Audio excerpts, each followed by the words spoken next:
Hey everyone, it's Hopper again, and yep, I'm in Costa Rica. Now, Costa Rica is known for its ecotourism, bioculture, and just the environment here. It's so pure, and that's why the national motto is Pura Vida, or pure life.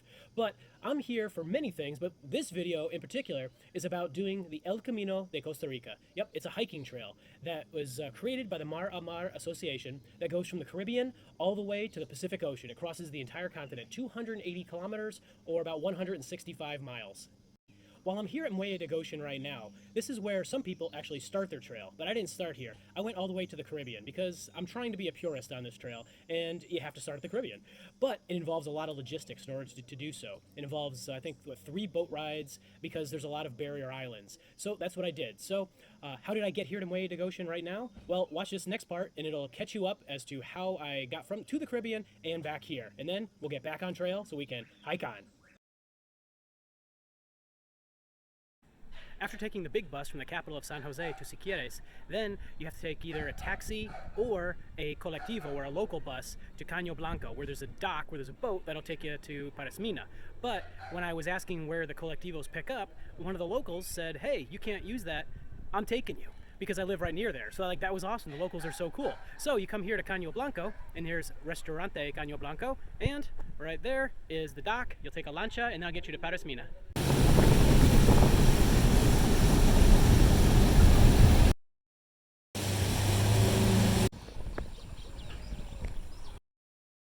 We could walk down the runway, but it's a little hot on that pavement, so we're going to take that route over there. And so we have reached the Caribbean. The journey is about to officially begin.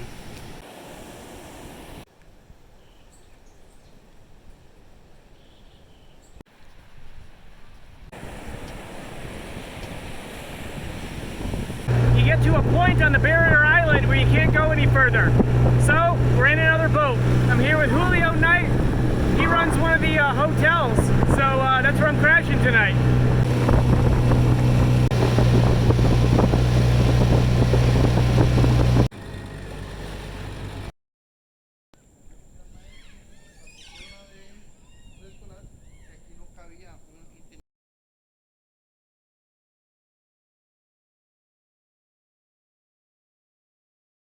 These are the cabins available here at Aventuras del Caribe.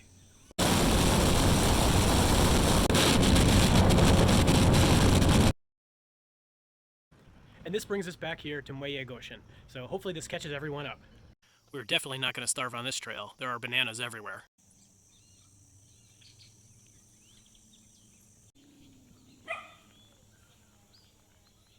According to the map, today is going to be a lot of flat, exposed dirt road walking, but we can already start to see the mountains. Just outside the town of Sara, there's actually a river, but there's a lot of banana plantations with pesticides being spread, so I'm going to use this water as a last resort. About halfway from Sara to Cimarrones, we've got a little bus stop stand and our first official trail marking. Yep, it's very similar to what you'll see in Europe. Passing this house, there's a sign saying helados, which is ice cream, for 250 colones. Let's see if they have any. Just my luck, they were all out of ice cream, so I'll have to wait till I get to the next town, which is maybe about 2 hours down the road. When you're on the trail here in Costa Rica, you can stop at these roadside stands. They call them sodas. I don't know why they call them soda, but you can get a soda there, but you can also get food, and it's where the locals eat, so that's definitely where I'm eating. As I'm leaving the town of Cimarrones, I get to spend the night here at one of the homestays. And that's one of the cool parts about this trail is you get to stay in a local home. And that's one of the goals of doing the El Camino de Costa Rica, is it helps rejuvenate the economy of the local interior of cities and little towns instead of just, the touristy coastal villages and cities. So yeah, but the homestays, amazing. I stayed at Casa Yolanda. If you're in Cimarrones, stay at Casa Yolanda. I tell you, the bed was comfortable. The food, oh my God, it's like visiting your grandma where she's like, eat, you're too skinny, eat. They just keep feeding you. But no, it was amazing. Of course, you do pay for it, but it's very, very worth it, and I recommend it. Yesterday's part of the trail included a lot of road walking, especially paved roads.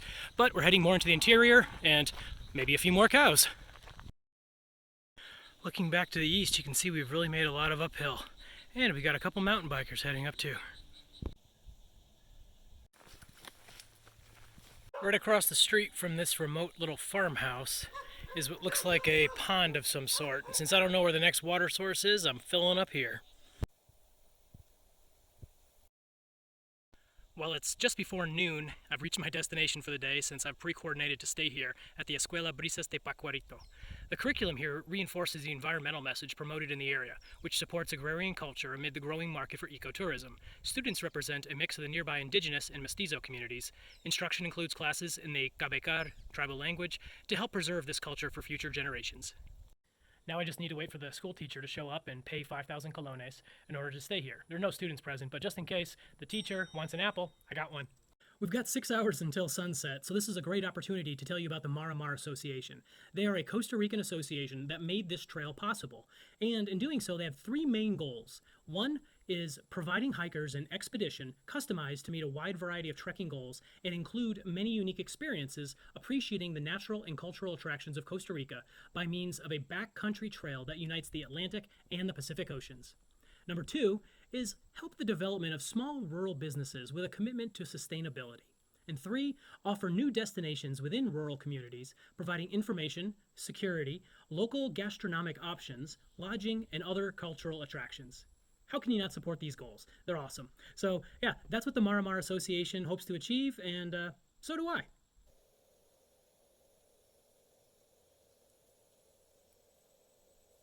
Every schoolhouse has to have a little schoolhouse dog. Hey, good morning. Well, I'm still here at the school. I was supposed to meet my indigenous guide at 7 a.m., but I got a message from him saying he was going to be a little bit late. It became 7:30, 8:30. Now it's 9:40. But that's okay because it's a great opportunity to help out the caretaker of the school, Mario, and his friend Urbano. And so we're moving some furniture and just trying to get the school ready for not only the students on Monday, but also there's going to be 2 new school teachers. So Mario has to move out of his house, which is in that back corner over there. It's actually a 2-room suite to make room for these 2 new school teachers. So, hey, it's always great to help out. Well, I've arrived here at the gate that leads into the Indigenous Reserve. There's the sign for the school, but since I am not Indigenous, I have to wait for my guide here, and he's running a little bit late. Okay, so I'm inside the gate, but I didn't trespass without permission. An older Cabécar lady said that I could come in and enjoy the shade from this tree right here. But this other, I don't know, early 20s guy walked by, and I asked him if he knew who Clenette was. Clenette's my guide. And he said, oh yeah, Clenette was drinking a lot of alcohol last night, so he totally sold him out. So that's probably why Clenette's a little bit late. And here comes Clenette. He's moving pretty sprightly for being hungover. We're heading into the indigenous area. Clenette was a little hungry, so we decided to stop at one of the neighbors' houses where they sell some food. Not a bad selection at all. Only about 4.5 hours late on our start, but we're heading into the jungle. So we should arrive a little after sunset. This here is the bullet ant. It's one of the most dangerous ants in the world and has one heck of a bite. After crossing the Rio Mono, or Monkey River, we've got about 10 kilometers to the next water, so I'm filling up here. This vine is called the monkey ladder, and they go all the way up. Crossing another stream, we find little tadpoles.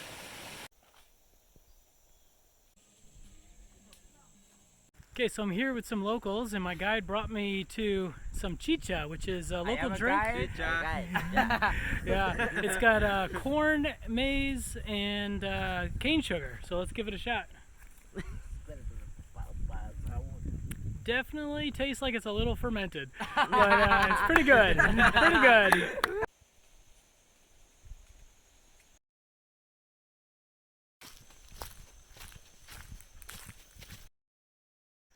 Luckily, we made it right before sunset. So we're here at the Cabécar Schoolhouse. This is where the local kids get their education, and this is going to be my campsite and my kitchen for the evening. My accommodations tonight will be inside this classroom, in a tent, and there's actually a sleeping mat. It's 6:30 in the morning and we are getting back on trail. Now the temperatures right now are way better than the 11:30 start we had yesterday, which meant hiking through the heat of the day. So alright, hike on. As we arrive at the Rio Pacuare, which is the same river that was at Barasmina, we can see a cable, and that's how you cross it, as those folks ahead of us are crossing the river.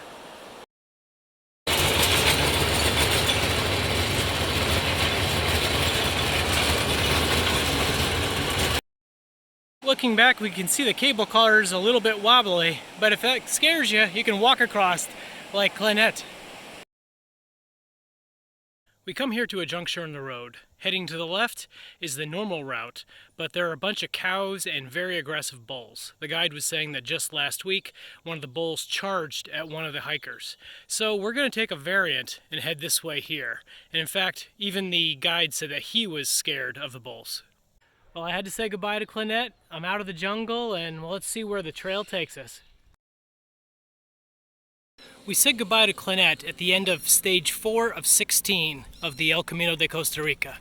The jungle was pretty cool, a little bit muddy, but that's to be expected. But now we're back on the road for a little bit. The food in the jungle was pretty authentic, but very rudimentary, so I gotta eat something a little more substantial to feed my hiker hunger. We've been on a dirt road for a while now, but we're definitely gaining altitude because we have pine trees. Never pass up a good culvert passing underneath the road. Good clean water. Oh yeah. Along the trail there's Finca La Peña, where they make coffee. It's a small little family farm, the different stages of coffee making. See, the owner's here. Hola, hello, gracias. Now entering Pacaitas, small town where I'm gonna spend the night. Even though it's kind of early in the afternoon, but that's okay. This town has everything from a mini supermarket to a soccer field or football, and of course, a church. All right, so I'm here in the town of Pacaitas, and I'm staying at the Finca Villalige. It's a small farm, and not only do I get a bed to sleep in, dinner, breakfast in the morning before I head out, they do your laundry. It's a great little place, and it helps just invigorate the local community by staying and supporting these places. But Finca is farm, but this isn't your traditional farm, but it's a butterfly farm. And the owner just invited me to do a tour, so let's go check it out. In this part of the development, we've got the pupas, if you remember that from science class. And there's an entire room here of 3 different varieties of mariposas, or butterflies. On these plants, there are the butterfly eggs, very small. And if you flip this over to there, there's actually a pupa.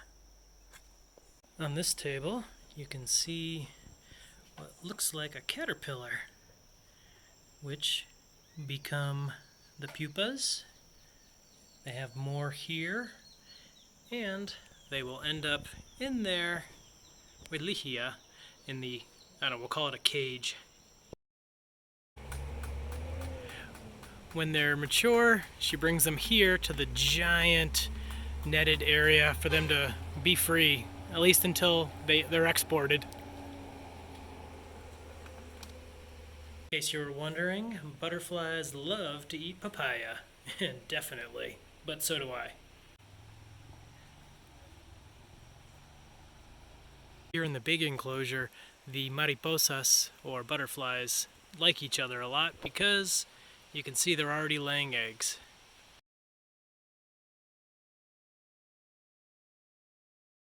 He is currently inspecting the plants, and you can see those are all the little caterpillar stage or larva stage. And there's a bigger one right there.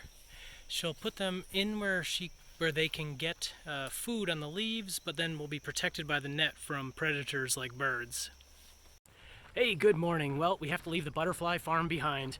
Yep, those butterflies will soon be exported to the US, Europe, and even Russia.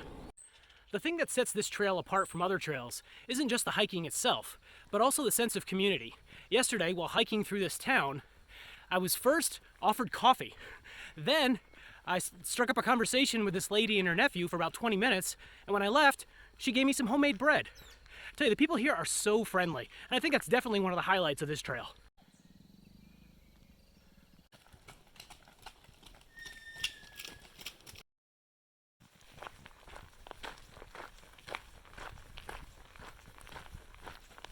That car up ahead that just passed was the family from the mariposa farm. Pretty cool. I guess they're heading into town for some resupplies. Sugar cane. We are in the town of Silencio, but if it's called Silencio, why is this guy so loud in his speakers?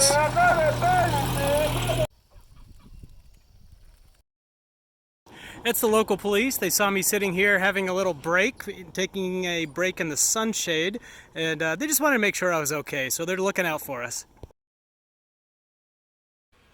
We have now reached an intersection. The trail goes to the right, but the town of Canada, or Canada, is to the left. And there's a little soda and pizzeria place, so let me see if they're open, and if so, it's pizza time. Just my luck, they don't open for another hour. But I am here a little bit early for lunch. But I'm gonna fill up with some water. When you really want something to eat, go to Super Canada. And ice cream sounds good, eh? It's totally junk food, sort of, but I got chicharrones, some of these strawberry bars, and of course, an ice cream.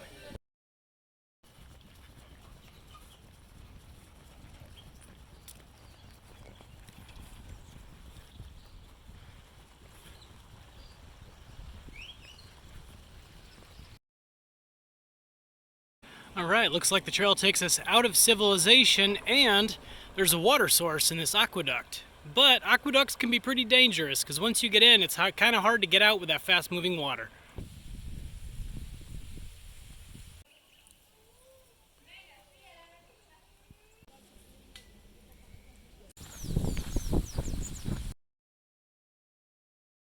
Stage 7 is mostly on concrete or asphalt. It's hot, it's exposed, sunny, but I just stopped at that little bus stop and had my lunch in the shade. But I must continue. Hey, look, more bicyclists. Now the trail leads into the sugar canes, which is all right by me because that asphalt was getting hot on the feet. Here's a little known fact. The banana isn't actually a fruit, but rather it's a flower.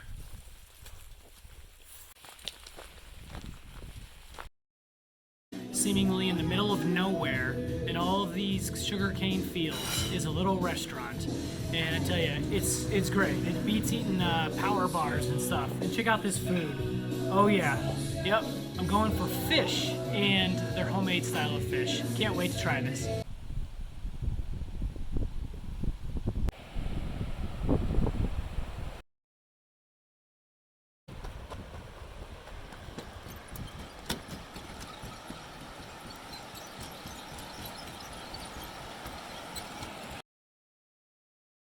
Well, this is a good sign to see. It says, "Welcome to Behe-Baye, a community that fights for the protection of the environment." Awesome!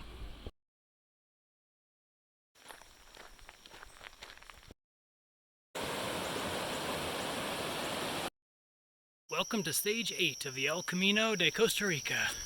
Alright, let's just make sure I can get to my lodging accommodations for the evening before the rain and the sun sets.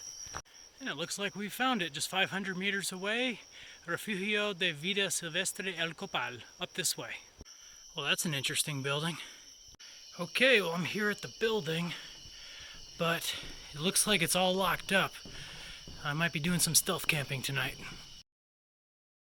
Hey, good morning. So behind me you can see the accommodations I had last night, and what you can see is the porch, and that's pretty much where I slept. And when I woke up this morning, because I had to sleep on the porch because there were really no other options, despite 3 people, including a police officer, telling me that this place was not only good but open last night. So I wake up this morning at like the crack of dawn. The owners showed up, and they were really cool. First they're like, "What are you doing here?" But I explained it to them that everyone, including the police, said it was open and everything was cool. And at first they're like, "Okay," but then they were really cool, and they actually said, "Hey, want some coffee and breakfast?" Of course, I paid them, for their hospitality. But yeah, really good place. Apparently, they're only open if there are confirmed reservations. So even though I didn't have a confirmed reservation and I was told that the place would be open, well, I take that as a lesson learned. But they're really cool here, and from what I could see through the windows, the rooms are really good. And the owner, Patricia, really good cook.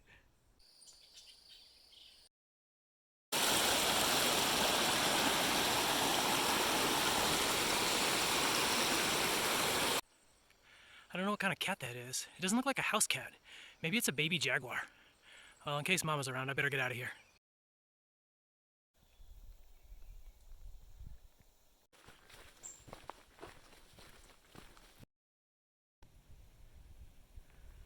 Some water sources are easier to collect from than others. This one here, I need to use a leaf spout. Just put a few rocks around to funnel it down the leaf into the bottle, and in a few minutes that'll be full. And voila, it's full. Just need to add a few purification drops in it just in case some animal took a poop upstream. So I was just talking to a local farmer and asked him what that cat was that I took a picture of. I asked him, was it a normal house cat or was it a jaguar? And he said it was neither, but it was actually in the jaguar family, and it's something called an oso-lote. Now, I've never heard of that animal, but I'm going to Google it and find out. But he says, yeah, it's wild. It's kind of like a jaguar, but smaller. And it's, I think that's pretty cool that I got to see a wild cat out here. There's a bridge coming up, and I like how they say the bridge is in a bad state. Well, at least they're honest about it.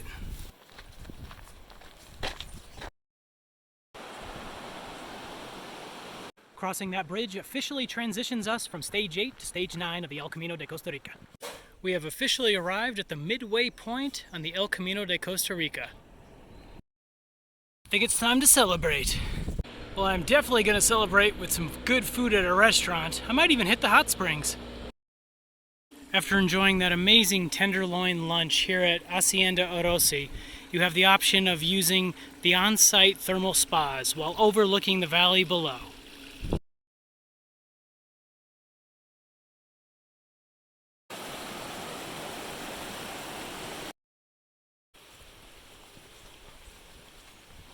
Here at the Rio Macho, family and friends get together to enjoy the cool water on a warm, hot day.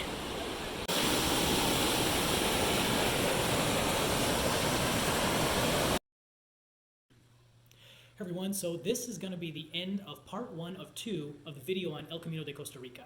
I tell you, so far, this has been a great trail. It isn't your typical trail where you're on, you're in the backcountry and you don't see houses or anything. You don't see a road. It's not necessarily like a thin single track trail, but you are on a lot of roads. A lot of them happen to be dirt roads, which is better than concrete and asphalt, which gets really hot. But sometimes you have to be on the hot asphalt, and when you're on it, you definitely know it. Okay, here's some takeaways for the first half of the trail. First of all, Spanish. If you know Spanish, it's really going to improve your hike, because I would say 99% of the people that I run into on this hike don't speak English. So, and you don't have to be fluent, but as long as you can get by, it's perfect. You'll do just fine. But if you don't speak Spanish, not a problem either. Get a phone that has the Google Translate app, and you can just speak into it, and that works. That worked when I was in France, and I really don't speak French either.